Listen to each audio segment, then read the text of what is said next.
Hello friends, welcome to రాస్లాస్ kitchen.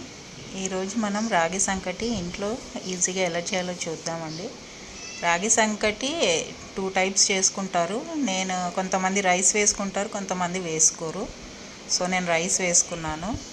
ముందుగా rice పొయ్యి మీద పెట్టుకొని అది ఉడికేటప్పుడే మనం పిండి వేసేయాలి. పిండి వేసిన తర్వాత కలపకుండా అలానే వదిలేసి ఆ తర్వాత కలుపుకొని అందులో కొద్దిగా సాల్ట్, కొద్దిగా నెయ్యి వేసి ఉడికించుకోవాలి. అంతే అండి, సింపుల్ అండ్ ఈజీ. ఇప్పుడు మనం రాగి ముద్ద చేసుకుందాము. ఇలా ప్లేట్లోకి తీసుకొని, వేడిగా ఉంటుంది, కొంచెం తడి అద్దుకుంటూ రాగి ముద్దలా చేసుకొని ప్లేట్లో పెట్టుకొని కొద్దిగా మధ్యలో మనం ఇలా చేసుకొని దాంట్లో నెయ్యి వేసుకొని ఏ కర్రీతో అయినా బాగుంటుందండి.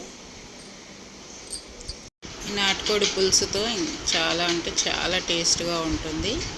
డెఫినెట్గా ట్రై చేయండి ఫ్రెండ్స్.